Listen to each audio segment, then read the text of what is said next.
Okay, well, hello everyone. I see some people have started to join. We're going to give some time for the rest of the folks who registered to join us. But in the meantime, we're just going to get started with some housekeeping items and just we're going to go through the agenda for the day as well.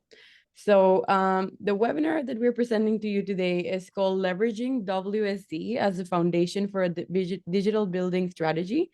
And we are super excited to be partnering with FPC Global on this webinar to bring to you today. So as a few housekeeping items, today we're joined, like I was saying, by FPC Global, and most of you are going to be muted. If you have any questions, please feel free to ask them in the chat or using the Q&A feature as well. We'll be happy to be providing responses throughout the webinar. And the agenda that we have for today, we're going to get started sharing a little bit about the value of digital buildings, followed by the key considerations for a digital building strategy. Then we're going to move on to the steps to implement a strategy and some success stories. And lastly, we're going to talk about how WSD can bring this all together. I'm super excited to present the speakers that we have for today. We have Brett Fisher from Outbound Product Management at WSD joining us, and we have Gary from FPC joining us as well. So with that, I'm going to pass it down to you, Brett, to talk to us about the value in digital buildings. Awesome. Thank you, Paulina. I really appreciate it. And thank you all for joining today. Our workplace service delivery product is growing by leaps and bounds. And as we think about the evolution of the digital building in 2025, we think that we're well positioned to be the connective tissue that connects the building together. And so what we're going to spend some time on today is talking about how WSD enables the digital building strategy for many organizations, and as you sort of think about the market trend, more and more devices inside of buildings have IP addresses, and the good news is that they're controllable. The bad news is that there's a little bit of sprawl that sometimes happens with all these digital buildings. So, like I said, super excited to be chatting with you today. First question is, what's a digital building? And like I said, the building today is very different than the building was 20 or 30 or 40 years ago, where not only do you sort of have the operational sides to the building, right? Managing the facility, fixing the HVAC unit, et cetera. But today they're all sort of connected and connected through IP and other sort of network connected devices.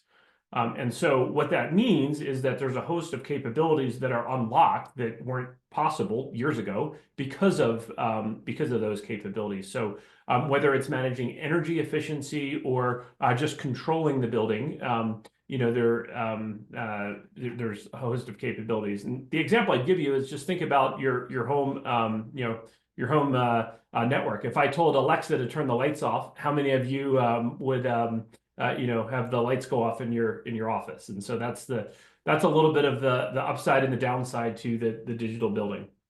So let's move on. So like I said, when you think about the digital building, whether it's panels in the conference room that tell you who's reserved the space and driving business logic and business activity around bumping people out of the conference room, whether it's occupancy sensors to show real-time availability status, digital signage to direct occupants to the next activity or the happy hour in the office, temperature sensors to help people think about the temperature in the building and whether or not that's ideal, and driving certain control around that.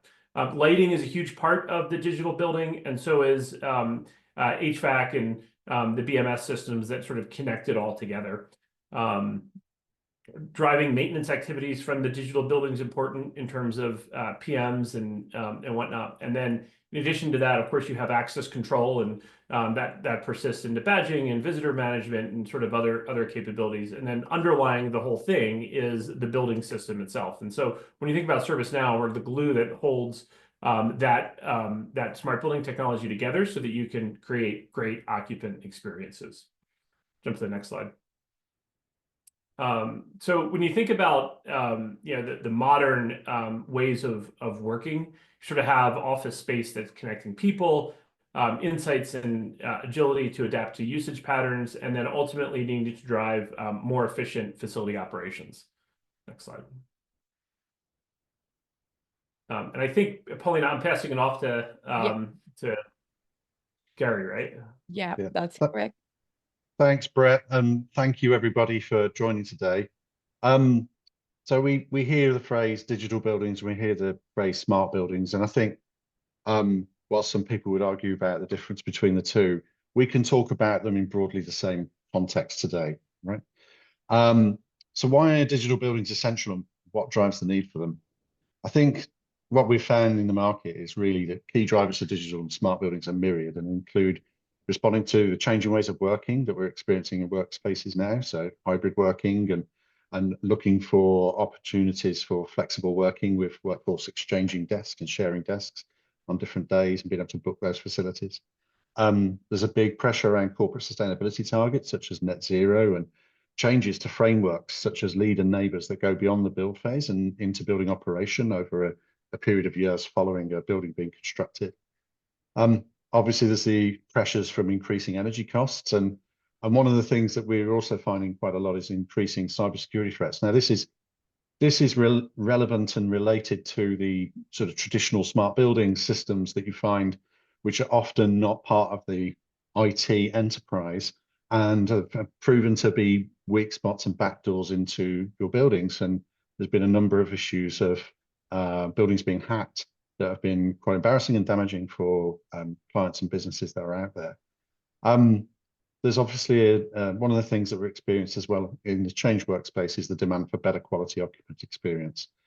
The ability to seamlessly use the different applications and use cases that occupants need in a building, be it from some of those things that Brett's just talked about in terms of, you know, visitor attendance, badging in, being able to use AV systems, wayfinding, ensuring that there's comfortable environments with the right air quality and temperatures, and right down to sort of the, you know, the ability to get in and access the building securely at a physical and technological level. And one of the key things that's driving digital buildings is the ability for data-driven decision making. We'll touch on this a little bit more in the coming slides, but what's really important is to establish a vision for what you want digital buildings to deliver for your real estate portfolio. That vision needs to be able to respond to the key drivers that you're experiencing in your workspaces and align with your business needs.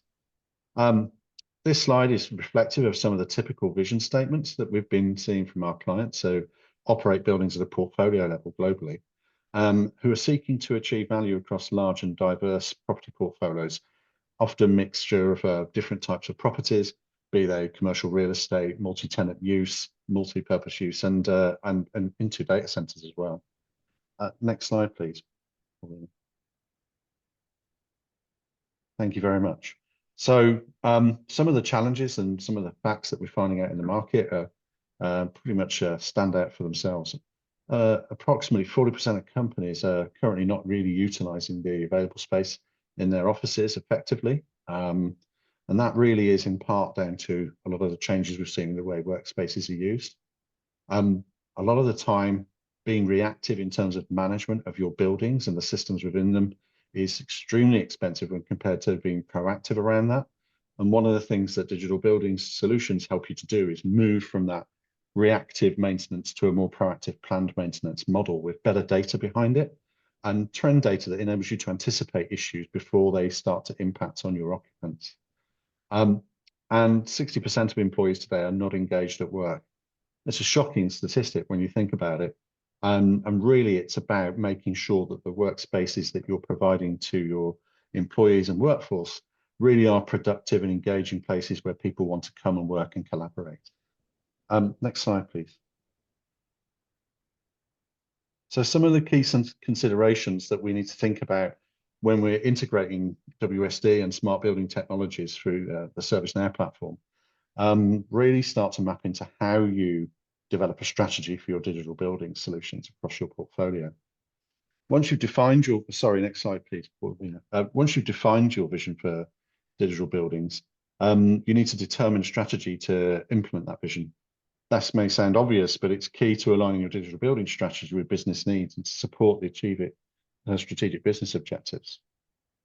Done right, adopting digital business strategy can deliver real value in the management of your real estate portfolio, including at scale savings, and can make your buildings more flexible, efficient, sustainable, secure, and enjoyable to work in. If we take the example of one of FPC's global tech clients, we can include such aspects as productive, enjoyable workspaces with great occupant experiences, ensuring that buildings are efficient and support achievement of business goals in terms of energy use, waste management, and reducing utility costs, that space is optimized and managed so it's able to respond to changing demand and be flexible within the building, improving and enhancing operations and facilities management, being able to leverage digital transformation from the platforms that digital buildings deploy to be able to proactively manage the building and reduce and remove overly manual processes and reactive behaviors. A lot of the time, the operations of buildings is a really manually intensive activity, and you can reduce some of those overheads and deliver better outcomes for your occupants. And for some clients, the need to provide secure and safe building environments is really, really important for them. OT systems are typically deployed for the construction of a building, and they often sit outside of the IT and security management that you'd see within the enterprise. They typically reside on shadow networks, poorly documented or understood, and usually are vulnerable to cybersecurity threats. There have been a number of high-profile examples of security breaches through OT, smart building systems that are not converged and secured onto the enterprise, that have incurred reputational damage to global brands and resulted in significant losses, including ransomware breaches that have cost up to tens of millions of dollars, and even terrorist or direct action attacks that have put lives at risk. And one of the other things that, as technology continues to evolve and move forwards, is being able to leverage the data that you have across the portfolio and use technologies such as AI and ML to drive better data decision making across the portfolio at scale, particularly if you have a large portfolio of buildings that you need to operate. For the next couple of slides, we're going to talk through a case study from one of our clients and some of the key things for them. For this particular client, their strategic purpose was focused around three key areas. That was business value in terms of driving value for the business, providing future-oriented buildings that enhanced user experience, improved productivity, were sustainable, and provided a great well-being environment for their employees and were efficient.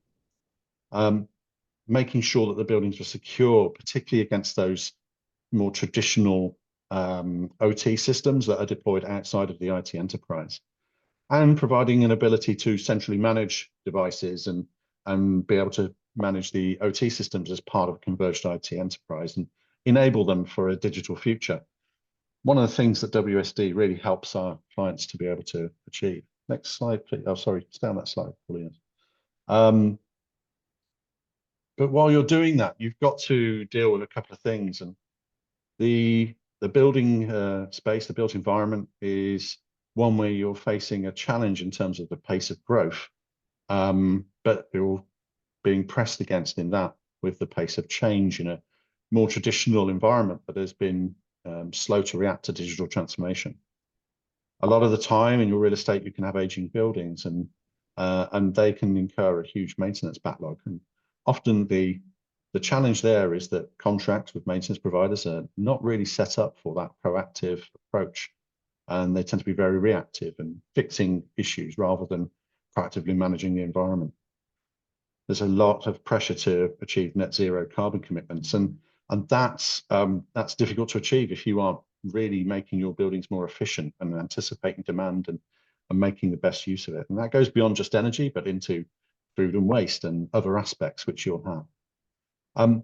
So it's really important that if that's a challenge, the pace of growth where you're being asked to define and deliver a fit for purpose real estate, that you can address things which are constantly evolving and increasing in terms of compliance and accessibility and efficiency and sustainable systems and operation of the building.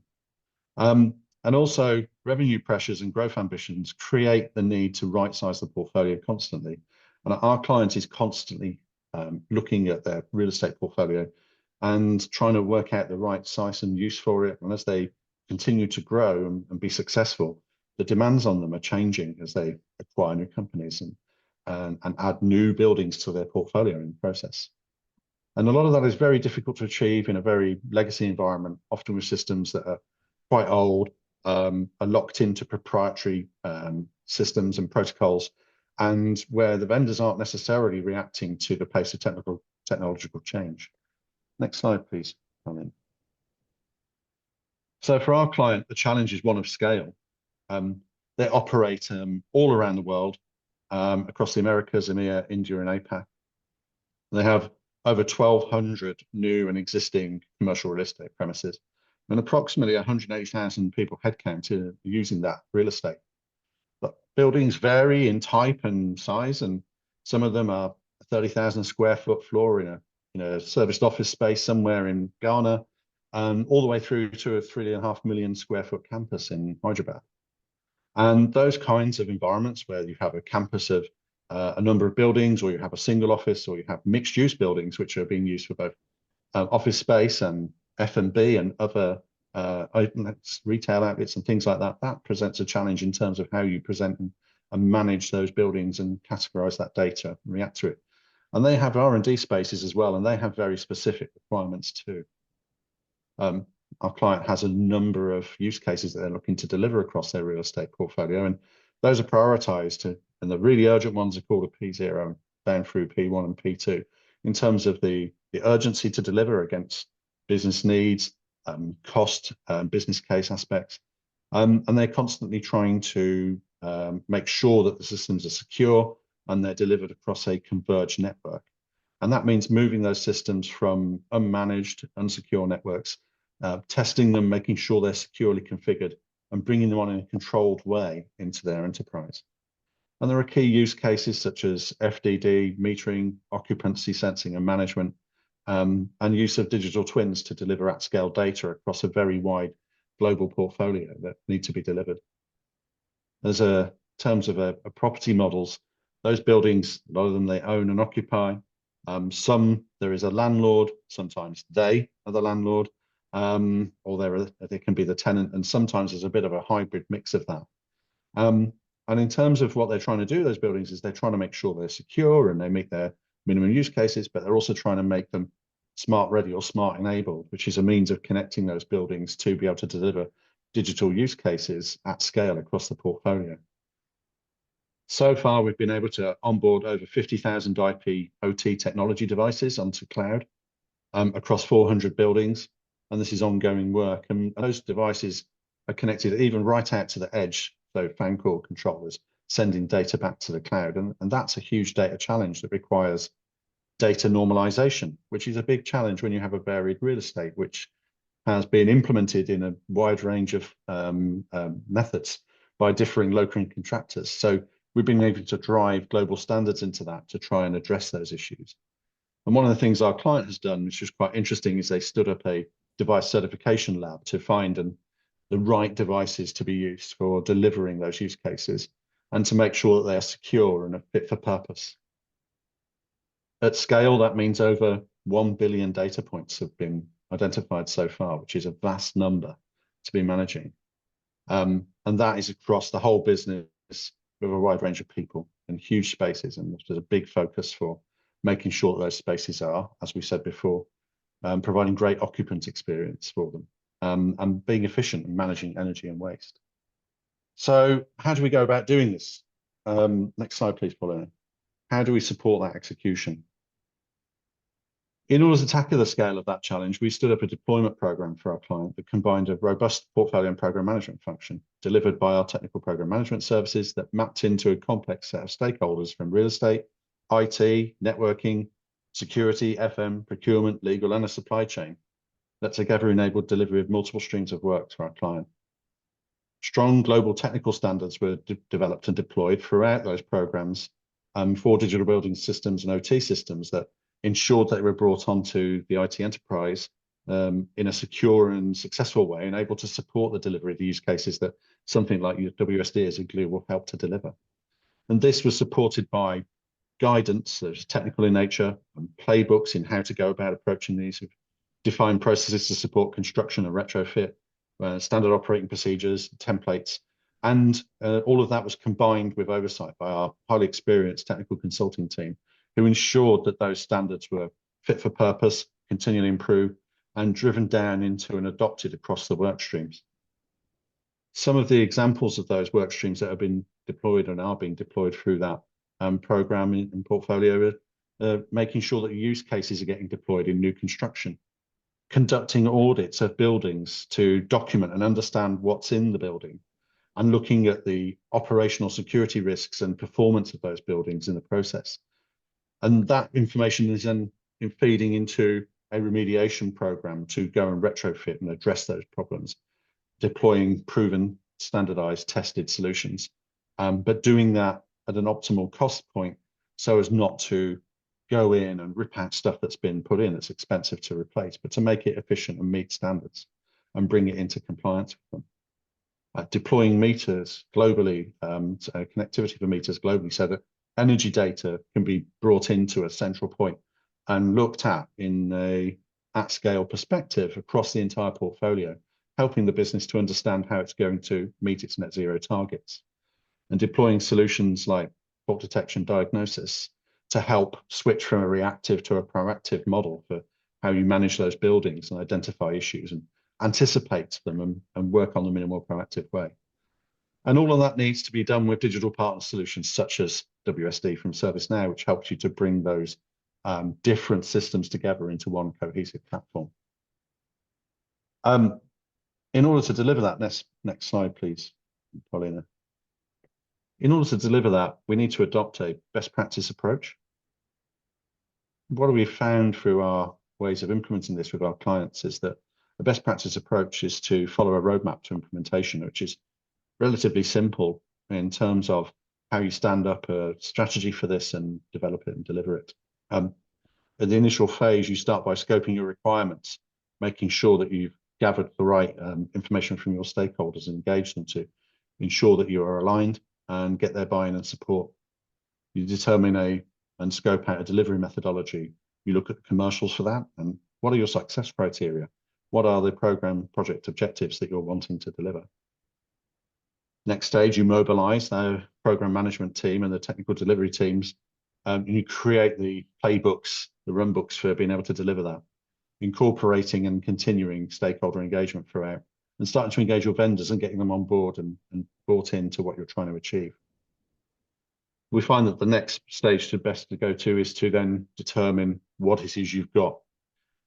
So go out, audit the buildings, make sure that what you understand you've got, where you have some understanding is correct, but also capturing information and identifying and documenting systems which you maybe didn't even realize that you had.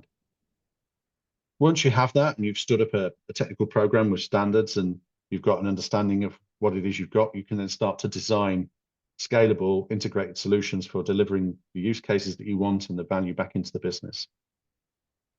Once you move beyond that stage, you can then start to deliver and procure those solutions, working with your partners and your consultants and your supply chain to make sure that you get those things deployed in a successful way. And ultimately, you want to deliver those systems into an operational state. And this is really where a lot of organizations tend to fall down. The handover from project delivery, be it a new building that's being constructed or a retrofit, often isn't very successful in handing those systems and the value of using and operating them successfully into an FM environment. So we spend a lot of time helping our clients to understand what that means and helping them to understand why it's important that you apply the rigor that perhaps is very common to those in the IT industry about managing moves, adds, and changes, and integrating systems such as your CAFM and your digital building systems so that you can have a seamless method for managing and controlling and operating those buildings at scale globally. And all of this really is needing to be underwritten by creating a delivery framework that accounts for and gets a standardized outcome. And we've been able to apply this approach into client program, and I'll wrap up with some of the benefits that we've been able to deliver in one of those programs. If we could go to the next slide, please, Paulina. In one program in particular, which was run across a number of buildings in the Americas, EMEA and India, we were able to deliver over $6 million worth of design cost savings. We made sure that the projects within that program were delivered, and 100% of them were delivered on time. And due to strong, rigorous design and a one-team approach to engagement, we're able to deliver that with zero contract variations. And that in turn enabled a significant saving on contractor costs in budget of over 42%. That was a fantastic outcome. And you can see what our client thought about that up on the screen there. So this kind of approach is a great way for you to try and tackle your, at a strategic level, how you go about bringing this complex set of disparate and widely varied systems together into a portfolio and move them into a cohesive standardized architecture. I'm going to hand back over now to Brett, who's going to talk to you about WSD and how it can help you to support these things in your enterprise. Thank you. Awesome. Thanks so much, Gary. I appreciate it. Let's jump to the next slide. So a little bit of a vision for the workplace service delivery product. Many of you have probably seen this already, but think about your morning routine. You get up in the morning and you decide that you want to go into the office. Maybe your phone nudges you that you'd like to book a desk next to Sally or Sue, or who you regularly collaborate with.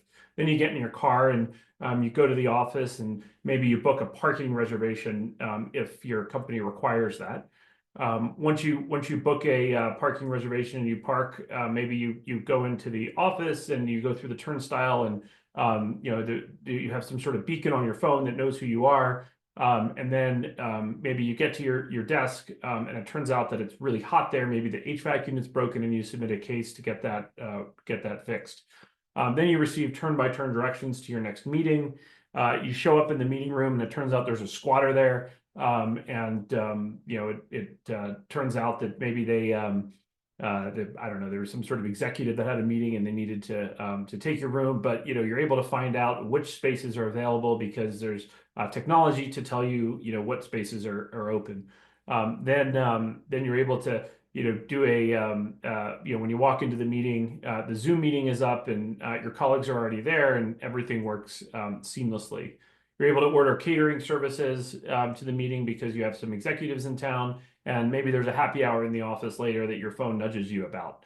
And so the whole point is that like these are all experiences that an employee or an occupant has in the building, and the goal is to make the day as productive as possible. And so when you think about all of those occupant experiences, again, 20 years ago, those experiences would all sort of sit in a vacuum. But today, because of the connected building, we're able to integrate them all together. So, able to turn the light on the parking reservation a different color to show that you've booked it. You're able to show on a meeting panel outside of a conference room the name of the person that reserved the room. You're able to show real-time occupancy status on a kiosk, and all sorts of other use cases around optimizing the building. So jump to the next slide.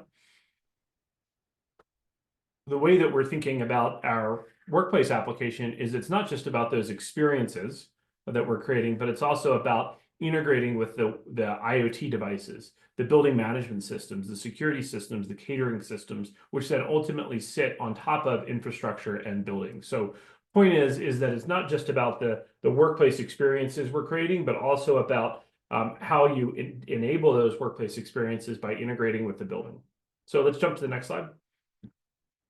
So when you think about our workplace service delivery application, you'll see on the left side a host of occupant experiences that we enable, whether it's reservations or wayfinding or visitor or collaboration tools and showing real-time availability. In order to deliver all of those experiences, you need data coming from certain types of devices that sit inside the building. And so that's why you see a host of technology partners down at the bottom, whether it's Microsoft and Google products or digital signage or badging solutions or occupancy or Wi-Fi or air quality. And then of course our aggregators like Metricus and Code.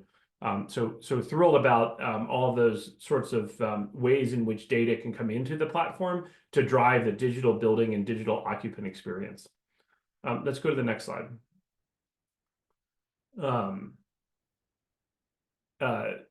And then, of course, when you think about the ServiceNow platform at scale, whether it's AI capabilities or workflow capabilities or data capabilities, we're the governance that sits on top of the entire enterprise. So whether a user needs to change the temperature in a room or book a desk or change their benefits with HR or other other types of activities where the user engages with the enterprise.